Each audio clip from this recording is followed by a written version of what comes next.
আজকে যে বিষয়টি নিয়ে কথা বলবো সেটি হলো ব্যাঙের আবার সর্দি। আসলে ব্যাঙের আবার সর্দি হয় নাকি? সারা জীবন যে পানিতে থাকে তার আবার কি করে সর্দি হয়? আসলে বাস্তবতার কথা।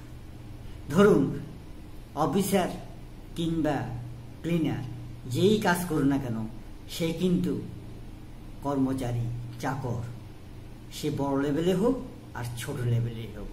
তাই ওই যে বলে না, ব্যাঙের আবার সর্দি। চাকর চাকরই, অফিসার হোক আর ক্লিনারই হোক, সে সমমর্যাদারই চাকর।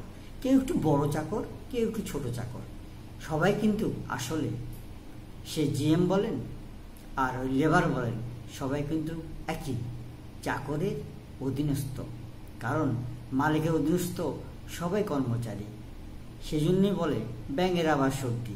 কাজ যখন করতেই হবে তখন যার যার পদোন্নতি অনুযায়ী বা পদস্থ অনুযায়ী কাজটা করতেই হয়। সেই ঝড় বলেন আর বৃষ্টি বলেন, মেঘ বলেন আর বাদ্রই বলেন, কাজে আসতেই হবে। কারণ ওই যে বলেন ব্যাঙের আবার সর্দি। কারণ আপনি কারো না কারো অধীনস্থে গোলাম, যাকে বলে চাকর। সেজন্য আপনি ঈদের ছুটি বলেন আর পার্বণের ছুটি বলেন, শুক্রবার বলেন আর শনিবারই বলেন, আপনাকে আসতেই হবে। কারণ ওই যে মাস শেষে মায়নাটা দিচ্ছে, এই মায়নার জন্যই আপনাকে অবশ্যই আসতে হয়। সেই জন্যই কথায় বলে ব্যাঙের আবার সর্দি।